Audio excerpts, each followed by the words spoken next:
Hello, Anu. Great to have you here for a fireside conversation on the international development sector, focusing on India. Delighted to be here, Nishant. Looking forward to our discussion. And really, congratulations on the work you do. We really need people to amplify and talk about the social impact space. So, Thank you, congratulations. Anu. Thanks a lot. I really appreciate it. Thank you. And thanks, for featuring as a guest speaker on the platform. Really appreciate that. Let me share a brief introduction. Anu Prasad is the founder and CEO of India Leaders for Social Sector, a leading non-profit in India that builds and nurtures capacity and talent in India's social sector.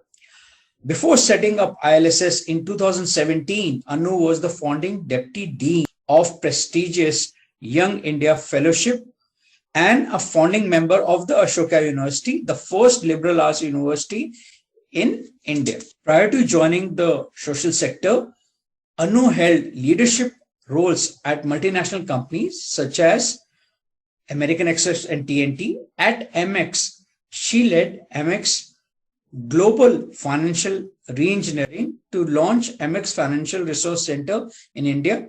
At TNT, she was the head of the finance for companies North India region. An entrepreneur at heart, Anu was also co-founded and managed a successful travel company. She's also been a consultant for the Dell Foundation on its education projects.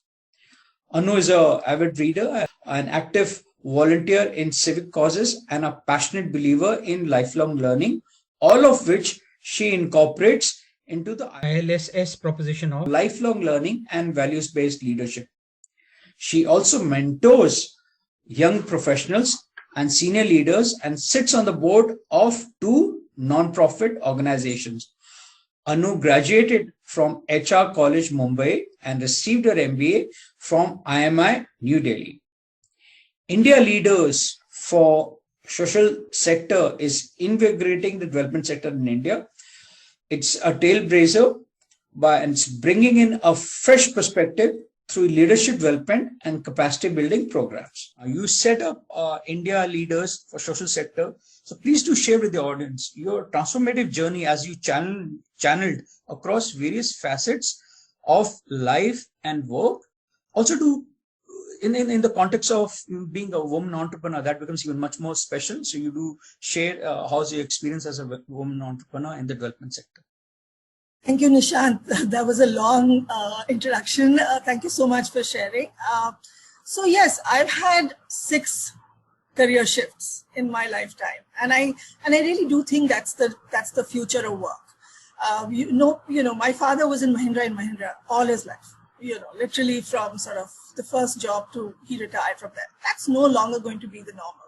I was in the corporate sector. I have been an entrepreneur. I've been in the education space. I'm now in the nonprofit as a social enterprise. I've been a stay-at-home mom for a couple of years.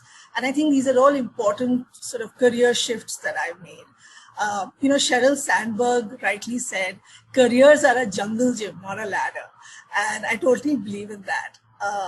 I think the thing that for me has been that in hindsight is 2020. So when you're planning your career, you can always look back and say, oh, I did this and I did that. But the truth is that I think for me I always like to problem solve. Even at Amex, we were a startup. I mean, Amex is a global sort of multinational, but it was setting up their financial resource center. So it was like a startup environment. We were doing something which eventually became the IT-enabled services, the whole BPO. It was, Amex was literally the pioneer because it brought all its financial services to 3 centers across the globe, and we would sort of migrate work. So a lot of training, of course, that you learn in the corporate world, you put through change management, time management, build on your abilities. Those are things I really value. Amex was also a great company to work for. So, understanding how an organization can be employee focused. I think the thing that kept me going was just this tremendous curiosity, wanting to be a problem solver, learnability.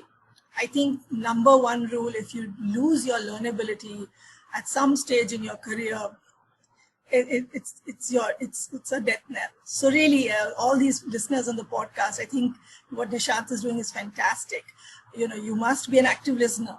these are things that I learned along the way. As the dean at Ashoka, I was very popular. And I used to sometimes wonder that, what is, why am I such a popular dean? I realized because I had an open door policy and students would come and talk to me. So, these were things that I think have been important in building my career.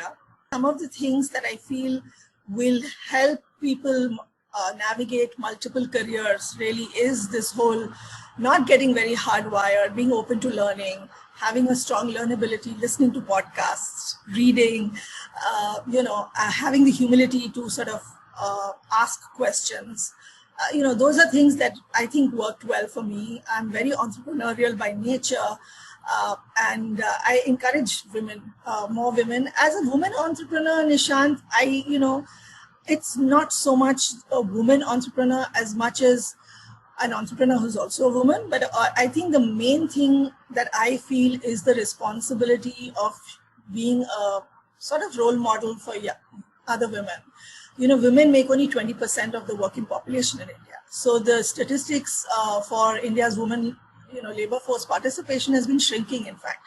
So I just feel like if there is a way to sort of amplify, the work women entrepreneurs are doing, encourage younger women, mentor them, that's the role I see myself in. My team comprises largely a lot of women, and they're fantastic. We've bootstrapped our organization.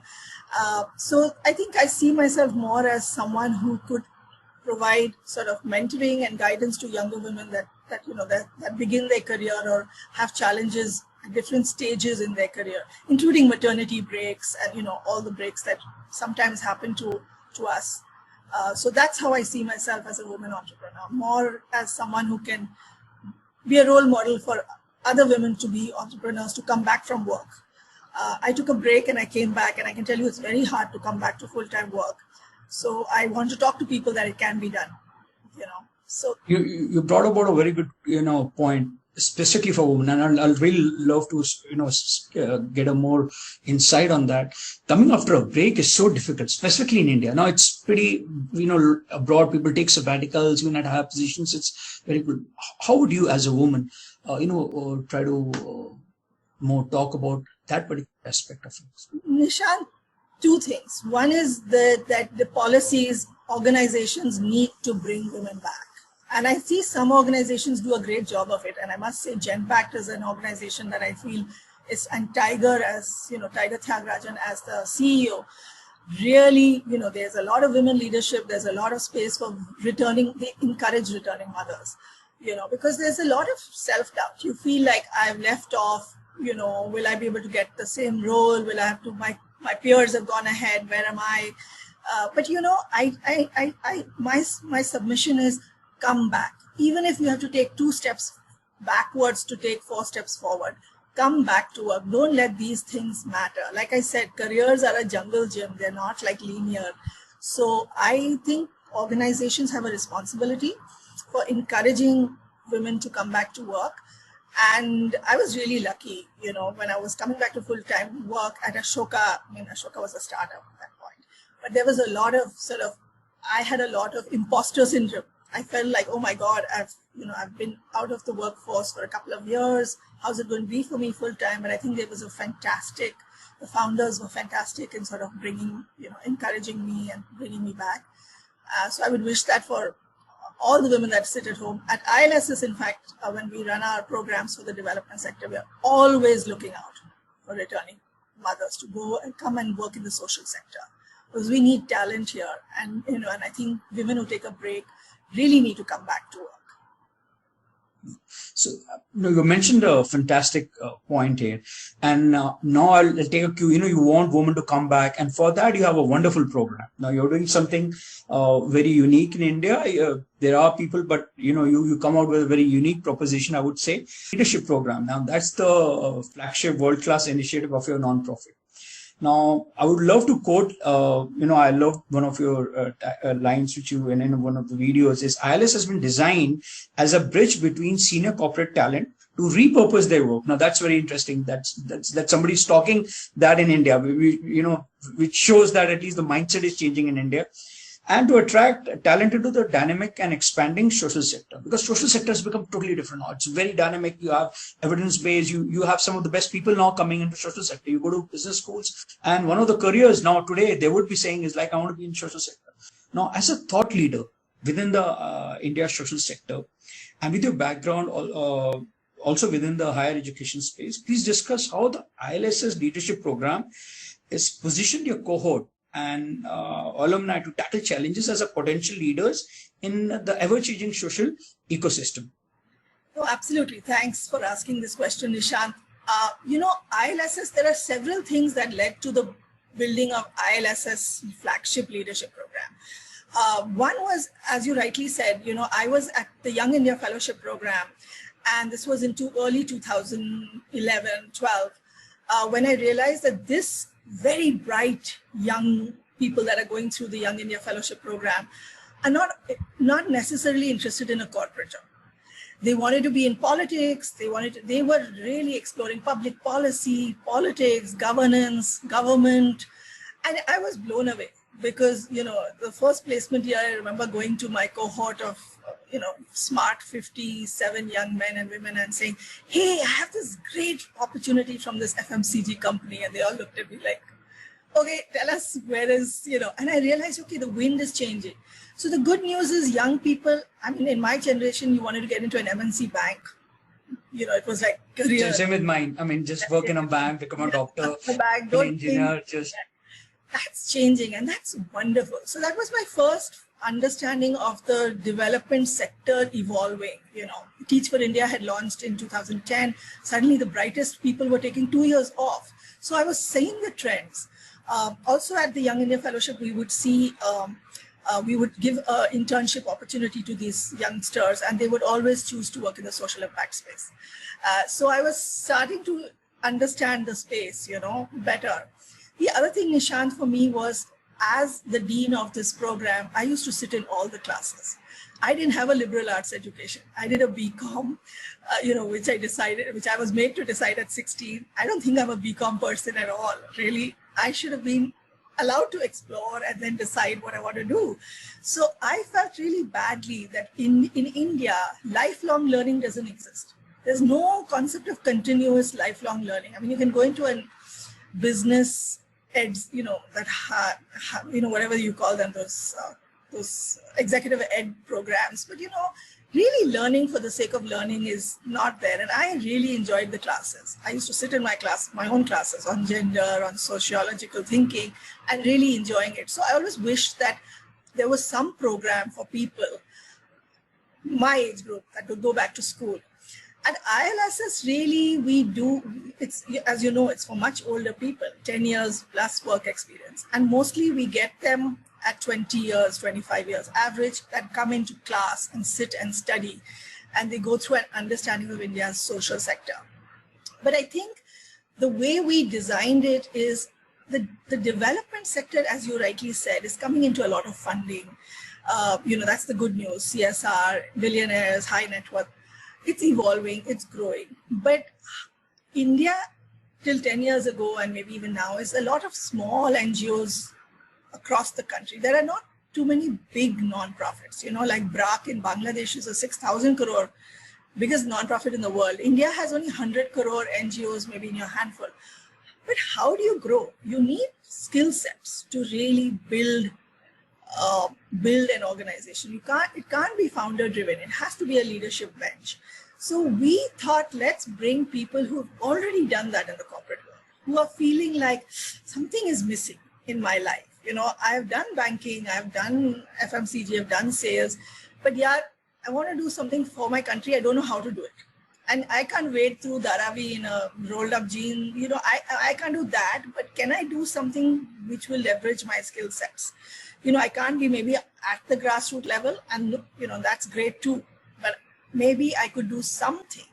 And so that's the birth of ILSS, that there was funding, there was a need for people with skill sets, governance, finance, technologies, communication, compliance. There are so many, hiring, best practices, fundraising, sales. There's so many things that one can do in the development space to grow an organization that we could develop within young people of course, through training, but also see if there are people who have that, who are willing to make that journey here. So in a way, we designed it in the way that I would have liked somebody helping me when I was making that journey into the development sector. So, what is it that we'd like to understand? So that's the genesis of this. And quite frankly, we've already moved so many.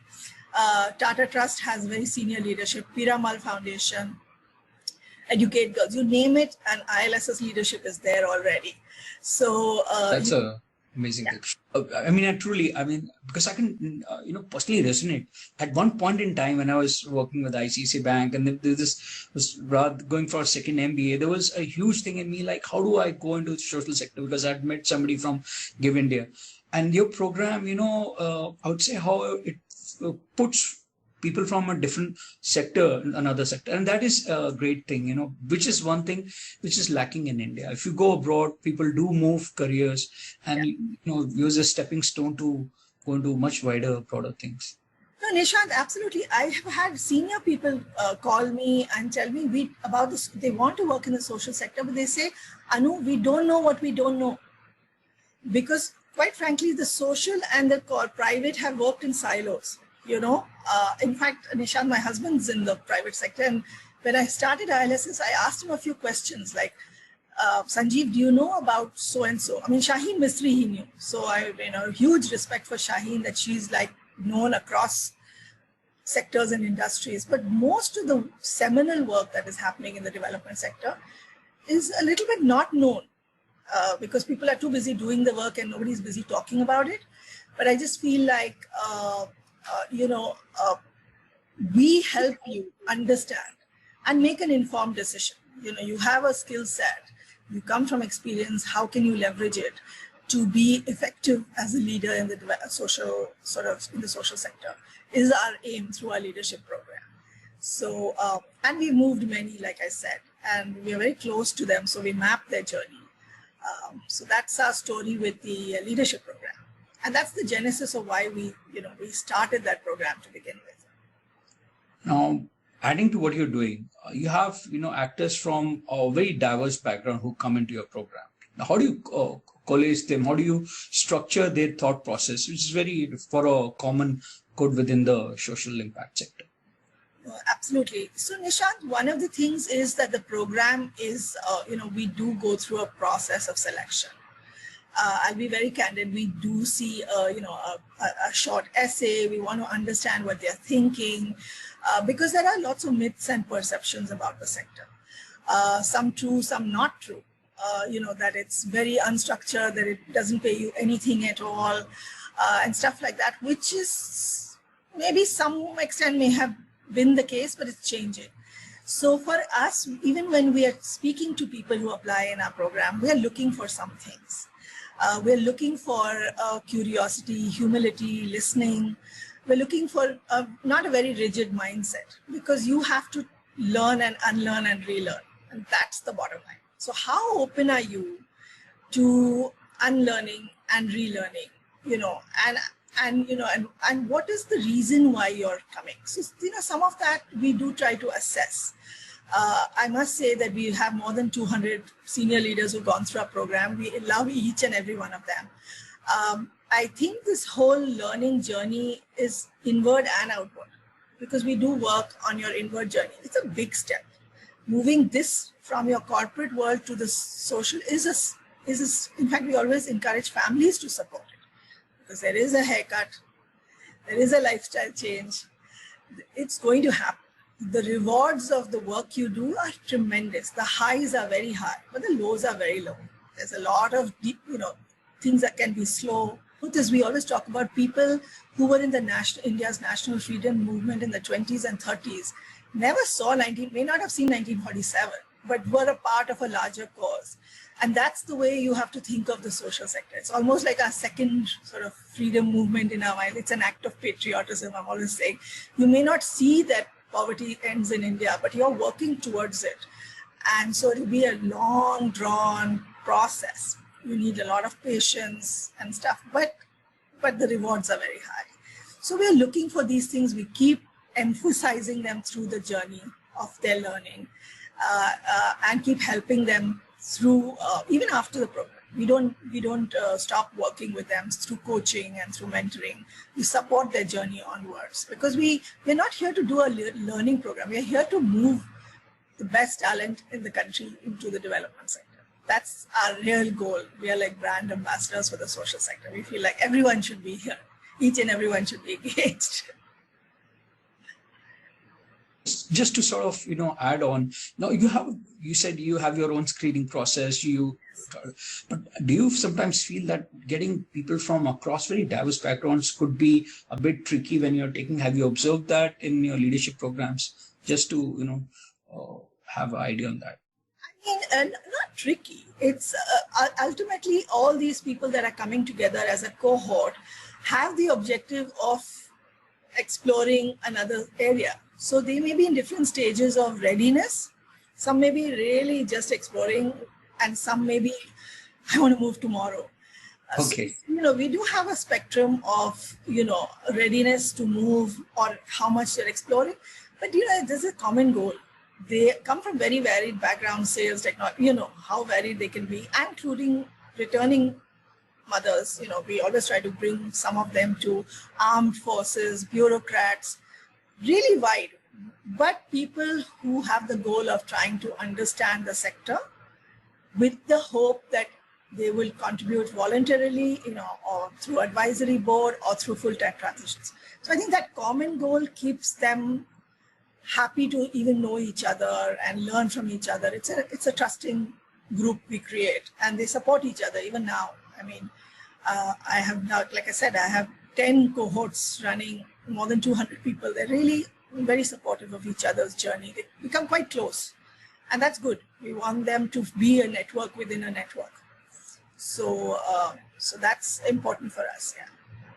And Anu, from your experience, do you see among the leadership talent in social sector, when you compare it with the global sector, significantly, specifically in advanced and emerging economies, do you see any gaps? And if those are gaps, do you like to elaborate? There are gaps in leadership talent across the globe, Nishant. It's a challenge everywhere. But I think in different stages, like if you have to map with the US, I'm sure that, the US is more evolved as a society than India is. However, I do also feel like, and things like fundraising in the US, Stanford University has 500 people in their fundraising team. They raise billions of dollars, billions of $40 billion endowment at Harvard. So they've obviously elevated that whole development, resource mobilization, fundraising. There's a lot to learn from them. But I think leadership is a struggle everywhere. I do want to share that of late, in the last few years, there has been this new movement within foundations and within funders, which is called pay what it takes philanthropy, which is saying that, you should fund for programs, but you should also fund for overheads, because that's where the salaries, that's where the capacity building and all dry up, because funders would usually only want the money to go to the end beneficiary. But how are you going to sustain an organization if there's not enough funding for overheads, So I think that's changing. And that's a very well, and there's a Bridgespan report. Bunch of foundations in India have come together, A.T. Chandra and it'll give foundation, and they are saying we will do this pay what it takes philanthropy. So we'll fund for capacity within the sector, which is a very welcome move, because that's when you can pay better salaries, you can pay for some capacity building, some training. I mean, at Amex, I got so much training. Almost every 6 weeks, I was sent off on training. I mean, everyone was. In the last decade of being in the social sector, I've been for, there's no budget for training really, So I think these are really welcome moves, because that's when you'll attract, the best talent. You can invest in them, in their learning and so on. So that's a welcome move. Is even the pay scales are getting much better. They're getting aligned with from the private sector, Right. Right? Yes. And you really talked. That's true. I mean, it's a haircut, but it's not like you're not bald. So maybe like a shortish haircut, but it's fine. It's getting much better because who do feel like you need to pay people for talent, So that's good. That's all good news. Now, when we talk about the cap, I was just wanted to know how much do you think is because of soft skills or lack of investment in leadership development? That could be a factor specifically in India or a lot of emerging markets, right? Absolutely. I mean, the fact that we exist, as a capacity building organization and we are getting funded is a great move, because I do think that even when I started ILSS, Nishant, I was told that 2 out of 3 if there are 3 corporate leaders who try to transition into the social sector, 2 will run back to the corporate world. So 1 will stay because they find it so overwhelming. They are not prepared. It's slow, frustrating, unstructured, not enough resources, etc. So it can be frustrating. So I do think that this thing that where people are saying we need to fund for talent, we need talent, recognizing that a founder alone can't do it. How can you grow an organization as a single person? It's not humanly possible. You can grow it up to a point, but you need a leadership bench. If you have to create impact and grow and build sustainability, you need a leadership bench. So I think in India, it's we do spend a lot of time building those skills in our leaders, active listening, consensus building, because it's not hierarchical, right? It's more democratic. You can't you can't sit as a boss and dictate. You have to take people along. It's different in the sector. People are here for their passion and commitment for the cause. They're not here for a job. It's a mission. So the whole lens is different. So we do train in our program. We train people for these, to highlight these skills. Also self-awareness, understanding yourself. What is your motivation? Because if you don't understand why you're there, you'll run away the first chance you feel frustrated. So we spend a couple of days actually, delving into what is your motivation for doing this? What are the reasons? I think it's important, Nishant. And some of my alumni have told me that, when we feel very frustrated, we go back to, why are we doing this? And is that still hold true? And then we carry on. Because frustration to eye guide. It's a tough, and it's very complex. The good news about India and the bad news about India is that there's so many, good news is there are so many opportunities to do good. Every street corner you can do some good, right? And the bad news is that there are so many opportunities to do good, right? And there's so much to be done. So that's true. Yeah, that's very true.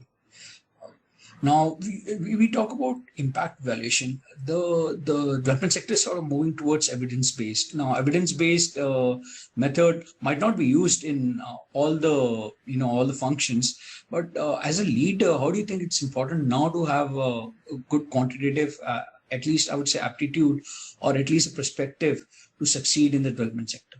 So it's critical. For so many reasons. For fundraising, for scaling. If you can't measure your impact, how are you going to get more donors? It's absolutely critical. What I do feel is that social sector leaders, and I remember I sit on 2 nonprofit boards as well. If you don't have the quantitative skills, then you need to be smart about aligning yourself with people that can help you. Even it's not just your impact measurements and monitoring. It's also, budgets, your cash flow. It's so many things that you need to understand and sort of be on top of, compliance, everything. So I think even people management. So I feel like it's absolutely critical. In this, it's a competitive environment in that way.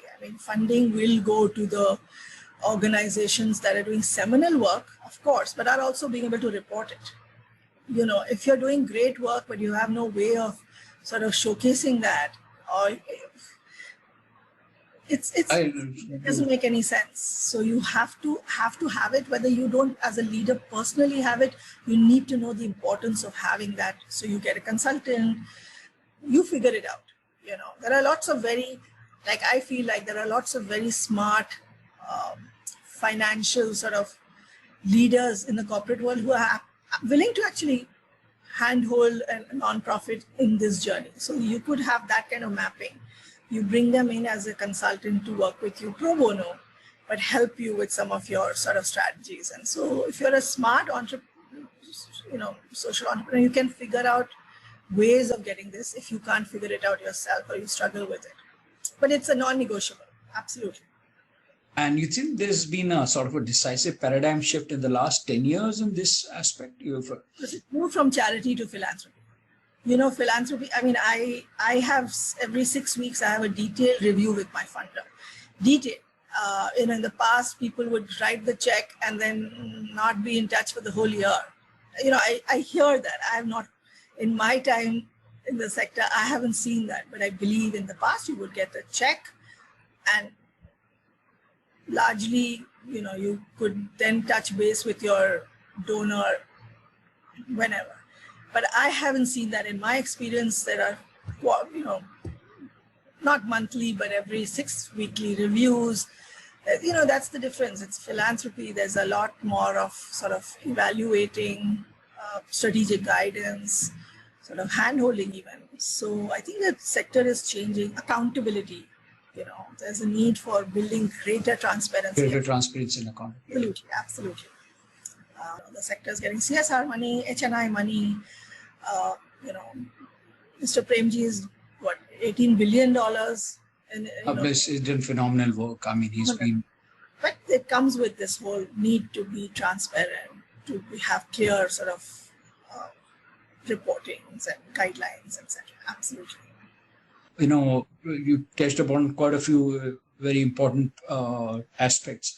But before, let's come to fundraising. And you have another fantastic program. You're doing fundraising is, I think, one of the most important integral aspects, specifically for nonprofit during the early stage. So when you do speak about how much needed, the fundraising program in our country, which does not have a very sound ecosystem for either raising capital and the whole, it's not that efficient. How does this program come in? And also do touch about the tools within this learning program, that enables multiple entities to go out there and succeed in their holistic endeavors. So Nishant, fundraising, I saw it firsthand because when I was at Ashoka, early days, when Ashoka didn't even exist, it was an idea in the head of the founders. Ashoka came into existence in 2014, so it's not even been a decade. But before that, 2011 to 14, we were trying to raise funds, but it's a crowd-funded effort, right? Ashoka doesn't belong to any one person. It's many people who've put in money, and that's how the university came into being. So I had a ringside view of what a smart group of people can do to raise funds for a cause that otherwise seems so difficult. How do you set up a whole university with no big corpus underneath? So a bunch of people putting in some money. And now Ashoka has in the last 5 years raised 1,500 crores. Aim is to raise 7,000 crores. So that was always there, that I saw it happen in like 3-5 years. And when I came into the development sector at ILSS, of course, there are 3-4 very big pain points in this sector. And if the sector really has to become robust, it needs to build talent, which is what we were trying to do through our leadership. But the other really big pain point is fundraising. Because if you see, like I told you, there are only a few 100 crore sized organizations. Leave alone, most are like 5 crores, 2 crores, 1 crore, very, very, very small. And and the other shock for me was how some organizations that have been around for like 20 years, 30 years are still at a modest budget of 25, 30 crores, because quite frankly, nobody likes to fundraise. Founders do seminal work, that they like to do the work they're doing. They have to fundraise and they will, but it's not something most people like to do, even globally. This is not, I was watching a TED talk once on fundraising, and the lady who was speaking said, fundraising is the other F word, and that's true. Even with when we did our intense research, because every time we feel there's a problem, we don't just go out and fix for it. We ask about 100 people, is it really a problem? Are you really struggling with fundraising? We think it's a problem, but do you think it? And everybody said it's a problem. And so what we did was we realized that we need to showcase people who are really good at it. Like Ashoka University, Ashish Dhawan and Venkat, these are two people who are driving fundraising at Ashoka. They're really good at it, right? If they've raised 1,500 to 3,000, whatever the number is, in 5-6 years, it can be done, right? So we actually did a conference. We had, we called 20 leaders of the sector to speak about how they've fundraised. So Safina Hussain has done a phenomenal job in less than a decade of building Educate Girls. She spoke about how she fundraises. Atul Satija of Nudge, phenomenal, leader, Nudge and Give India, just fantastic work. So we actually had people speak about how they fundraise, and it was a sellout audience. So we realized, okay, this is something that people need to learn. What was really surprising was it was in the middle of COVID last year in August that we launched our program. And we were like, oh my God, funding is drying up. All the funding is going into COVID relief. Who is going to sign up for this program at this point? But the program was sold out, because I think people in the middle of a crisis realize, you know what, we need to learn. And if we don't learn, we'll be sunk anyways. So let's make this investment, because the idea is that, you invest in learning so that you can grow 2x, 3x, 4x in the next 3 to 5 years. So that is what our fundraising program was. It's really best practices, tricks, database management, how do you do research. We really handhold this community through understanding what are the ways of getting international funding. How do you manage your donors? What are some of the best practices organizations do? The good news, Nishant, I must confess, is that the sector is very open to teaching. So, one would think with fundraising, there would be this scarcity, this is my knowledge and I'm not going to share it because the next person will come and take away my share of the pie. But the truth is, we have not even begun to touch the pie of philanthropy. If you just look at temples. Yeah, I mean, the amount of money, really. I'm very happy that you brought in that. I feel in India, people are not asking enough. And when Atul Satija says, pay till it hurts, give till it hurts, he says, I feel like we're not asking. In the US, you can go to an Ivy League college, Stanford, pay so much money for that education, and next month they will ask you for a check. Next month, you graduate this month, next month as alumni, they'll be asking you for $100. They are elevated level of askers, and in India, we don't ask. So for us, the fundraising program was also just teaching you that, fundraising is essential. You don't like that job as a CEO, you hate it, you've got to do it. And got to do it, almost 60% of your work should be fundraising. 30 to 60, let's say that. But literally saying it's that important. And what are some of the things we do through the tools? The program is comprehensive. We do a lot of of course, we have domain experts. We, do a lot of sharing of, tools, research tools. We have a lot of stakeholder management kits. We share a lot of tools for them to work with it's a long program. It's almost 5-6 months of work. There's a lot of peer work as well. And also we do map their success stories. So, if people start raising funds after they have learned something, they actually come back and say, hey, we used that and we could raise this much money, and then everyone celebrates. So we definitely want people to start using all the the tools that we share with them. And get back to us on how they, because for me, it's also reporting back to my donors that through the fundraising program, the participants could double, triple their annual sort of ask or their annual budgets. So we're very excited to hear that. So that's our story with the fundraising program. Yeah. I can identify a few things. I actually worked as a telephone caller in Michigan when I was in my OPT looking for a job, and I did myself a crowdfunding event for my startup, and I'm planning to do another one. So you're absolutely right. You're talking about new digital ways which has come, which just sort of changed it. Nobody could have thought of crowdfunding. Like you rightly said, America or Europe are so sophisticated, but China has done so good using crowdfunding as a unit. I mean, they specifically in philanthropy, they've used it, and now India is going in. And you're right. I mean, maybe there's a lot to be done, but at least philanthropy started rising in India. I think we lead in South Asia in ways, and there are a lot of events also being done. And when you look at over your experience, do you think there's been a slight mindset change for the positive? Now people are more giving. At least when you ask them, they are more giving. And has their attitude changed, evolved? I think so, but I also feel like pandemic giving was, there's every time there's a crisis, the giving does go up because people have a more. People have, yeah. But I think the asking has also gotten better. Because more sophisticated, much better. I mean, more channels. Yeah, more channels. The Milap, the Keto, just everyday giving. Even what Venkat Krishnan does, which is that Daan Utsav.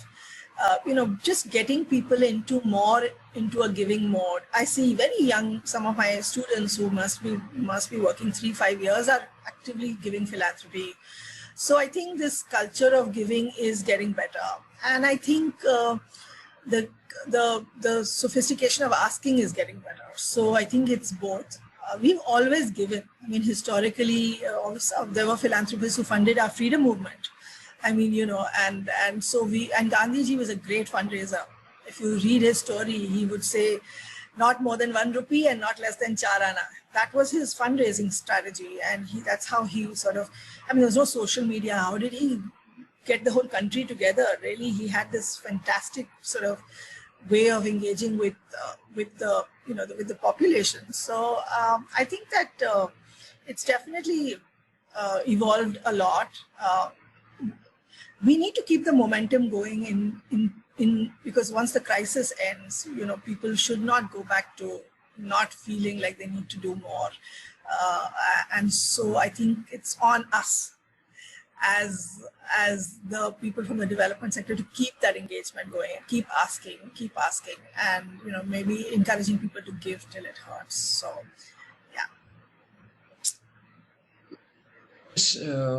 you spoke about quite a few things, and before we come to the learning aspect, I had a question which now I just forgot. When you were talking about, I had something in my mind which came up, but we'll go to the education space, because that's one of the most interesting. You're making a lot of changes there. That's right. But yeah, I was wanting to also just check. You talked about fundraising. How about a lot of people now want also to be self-sustainable? Non-profits are going to it, they become social entrepreneurs, or try to get their own means of funding. You think that's evolving in India as a very important aspect? And evolving as in there is funding for social impact work, or as a self-sustaining organization wherein you rely less on fundraising. In the development sector, you do realize, but you want to be making your own profits. You want to make your own absolutely, like a for-profit social enterprise. For-profit. Absolutely, I think there are incubations and incubators now encouraging lots of social entrepreneurs. There are spaces that will fund you, at least seed fund you. ILSS is one. I mean, we were incubated at Central Square Foundation. And the aim is that eventually we do become a self-sustaining organization. I mean, we're not there as yet because we have ambitious plans, but it's an investment in the organization. So I absolutely, in fact, I wish there were more social entrepreneurs, because there are organizations actually looking to help handhold them, incubate them, and grow them. So there are huge opportunities now here to start looking at building social for-profit enterprises. And in fact, many nonprofits also have a hybrid model. They run a non-profit, for some of the work, and then they also have a for-profit, maybe consulting or some work that they do to sort of build sustainability. So there are different models emerging, and it's all good news. So Anu, now you have a considerable experience in enabling social change and impact. Now through quality education, you have a lot of experience. Your startup actually got incubated by Center Square Foundation. That's a pioneer in facilitating quality education for the masses, for the less privileged or marginalized community of a society. Now, you are trying to do a top-down approach. You're putting up the next generation of leaders within the social sector. You also had a rich experience. You consulted for Dell Foundation. Now, how do you think that top-down approach, getting the next generation, is going to impact over the next? This is a forward-looking, futuristic question. Over the next, let's say, decade, or when we're looking at the sector.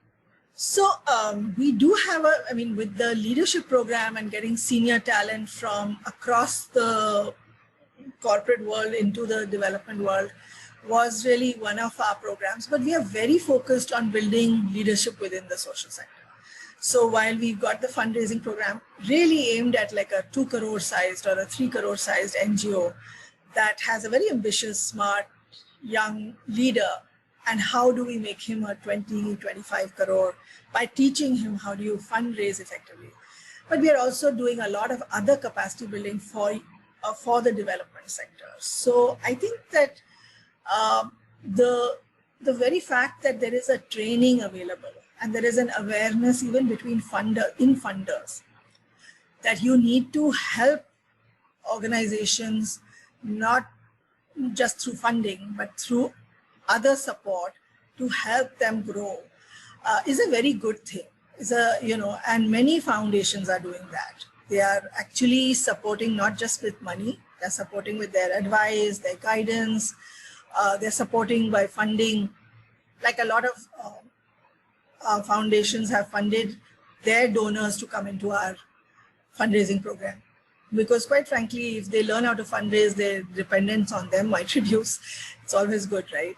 So I think that the shift is really people are not just giving money, they're also giving their expertise, their guidance and support, or helping NGOs with other support. Because to scale, you need definitely an ecosystem. You're building an ecosystem. You need that support. You can't do it otherwise. And so that recognition that this is the needs for an organization that's doing good work is there. And so that's, so for ILSS, it's top down. Of course, we had first started with senior leaders and removing them. But I feel like after 5-10 years, we'll have a whole cadre of fantastic young leaders who have just come out of just from the development sector, and so I feel very optimistic about India's development sector. We have the smartest people solving for the most complex problems in the country today, mission-driven, passionate, wonderful. That's why, Nishant, I'm a very optimistic person because I daily meet them and on a daily basis, they inspire me. And I find my program is deeply inspiring because these people get to meet them. These corporate leaders get to meet these fantastic social sector leaders and they're like, wow, this is so inspiring. It is inspiring. And I really love one of the insights that you gave is the sort of budget of organizations is not very high, right? I mean, you look at US, you had Gates Foundation coming up. You look at even China, Eden Price is giving millions of dollars as a prize, right? Are we really thinking big? In this next 10 years, do you think there's going to be a lot of consolidation? There will be a lot of, Azim Premji is a legend. I have deep respect for him. But it's not just driven by one person or, a couple of or 10, 20. Are we going to get that mindset of coming up with organizations which are going to go all the way to billions of dollars? Are we looking at that potential for the next decade or so? I do see that. It's already happening, Nishant. So we are seeing that in the way multi-stakeholder platforms are coming together. So I think the understanding that you have to come together and collaborate and to solve for some of the most complex problems at scale, you can't go it alone. So I think collaboration, multi-stakeholder platforms are already things that you're seeing happening. Maybe COVID expedited some of it, or maybe it was always going to be there. But this is a good news. Why reinvent the wheel? Why not collaborate? After all, we are all working for a larger good, right? We're all looking to end poverty, or we're all looking to end inequality. So what is the whole, this is mine and that is yours? Let's come together, that abundance mindset. We also see it in the fundraising program that, this whole thing of there's more money out there. So let's collaborate, let's exchange notes, let's understand best practices, and let's try to get more money. Let's tap into the Marwadi Samaj. Let's tap into Rotary. Let's tap into so many different fundings that people are not traditionally tapping into to get more funding into the sector. So I think that thinking is already there, and I think it's really welcome. Social exchange is coming in. Things are happening. Let's hope so it gets consolidated. That's what would be the mantra maybe in the next decade. You talked about also we are all going through a crisis, a pandemic crisis. It's very global. The education sector has evolved. The online education sector as a medium has evolved. How do you think it's going to go forward in India? So first I'll tell you a little bit about what happened to us, because we ran a residential program. And our leadership program, it was in residence. And we sat around waiting for this COVID to leave last year from April, May, June, July, August. We realized it's not going in a hurry and we can't get people together, especially senior people, so even more sort of susceptible. So we moved into a hybrid or a blended and now virtual model. And it's worked really well for us. You have to use the right kind of sort of learning tools, and technology is really enabling. You can have breakout rooms, you can have discussion, you can do a lot of stuff, and it's been great. It was a shock for me because I like the classroom. I like spending time together in residential. There's a lot to learn outside of class, but this has been great for us personally. I also have global access now. So I have people from New York or wherever coming and speaking to me because I don't have to fly them down. They're just on Zoom now. So those are some of the perks of really having a virtual learning module, no commute, etc. But I do also feel in India, forget what I'm experiencing, I think, there is a digital divide. It's only the small percentage that is getting access to online education. There is uninterrupted power supply, no internet, unaffordability to buy devices. Those are the realities for a lot of the children, today. And that is something that, worries me. How do they do? They've lost 2 years of their school life. And it's just heartbreaking for me because school is a place to, that is more than just sitting and looking at a screen. Screen time is hard. You spend 2 hours in front of a screen and you can start getting a headache. How do you spend like 8 hours? So I think it's a good thing that there is technology that enables online learning, but I would like, at least for my school children, and even for us, my not so young children in my ILSS program, to be able to go back to a classroom. There are some benefits to, to being together in a learning space. So I think a hybrid may be the way to go, but India is far away from being totally online. We're not there yet in terms of our infrastructure, and it impacts the poorest. So that's the sad part. Yeah, that's true. I think we still have a long way to go. But I think things are sort of still moving towards a bit of online. Like you said, you did a blended. There's a time that people innovated, and you might not have thought about doing anything blending 2 years back, but now it works out so perfectly for you. Yes, it has. I think every crisis has an opportunity, and this was our opportunity to try it out. And also my alumni, the people who are waiting for the program, they also said, okay, let's start learning. सीखना है, now we are waiting to get into a classroom, नहीं हो पा रहा है. Let's start the process. And we really enjoyed ourselves through the learning. And of course, they also came in April, just before the second wave. We did bring them down for a few days. And that was also fun. So we'll never take away the residential aspect of this leadership program, because immersion, how do you go into the field and see, there is some value to all that, but there's great value to all that. But for now, we are virtual. We're virtual because we're expecting a third wave. So, I don't see us meeting for some time. As a role model, as a thought leader, and as a leader within the development, or I will say international development sector, that's what you're covering in. What sort of skills or a message we'd like to, one, give it to people who maybe are making a move in the mid-level of the career, or people who just want to enter? What sort of things, one, attributes you like to see in them, or maybe some of the skill sets which you could talk about? Sure. So skill sets, I think I just feel like a learnability mindset. If you have, and I have my best students, Nishant, because I have dealt with students from 20s to 60s, right? Some of my best students are in their 40s, 50s, 60s, because they are really coming to learn. When you're 23, you're doing it for a job or something, so you're going through it. But this real hunger to learn and understand, and my best students are older. I had a gentleman who was 64 years old, high energy, high learnability. He heads a wonderful non-profit doing fantastic work in Bangalore. So I think, listening in India, I think we don't emphasize how important it is to be an active listener, especially in the development sector. We want to discourage this rescue complex. A lot of very successful corporate leaders come saying, I am now going to come and save you.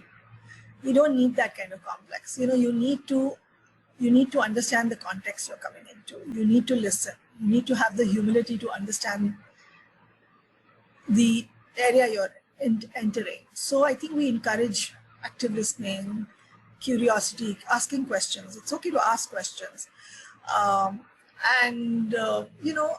Just to not being very rigid in your mindset.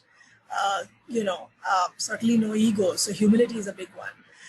Some of the things we routinely tell ourselves, Nishant, in ILSS is one of the quotes we stock is this famous Margaret Mead quote, which says, never doubt that a small group of thoughtful, committed citizens can change the world. Indeed, it's the only thing that ever has. Especially when you're doing something that's ahead of time and not yet an express need, this becomes so important. You can make a difference. Also, the other thing that, there's a story of a boy and a starfish in the beach. I don't know if you've heard the story, but I talk about it all the time. There are millions of starfish that have been, come onto shore. And this boy is throwing one starfish after another back into the ocean because if he leaves them, they'll die. And a man tells him, but there are millions. What difference how are you going to solve for all these millions of starfish? And he throws one back into the ocean and he says, well, I made a difference to that one. And I think that's a very powerful story. And the last one we talk about, which is in our fundraising program, but even in life, is if you don't ask, the answer is no. And so you must always ask. Ask for help, ask for funding, ask for support. If you don't ask, the answer is no. So these are our three mantras that we use a lot at ILSS. And I wanted to share with you.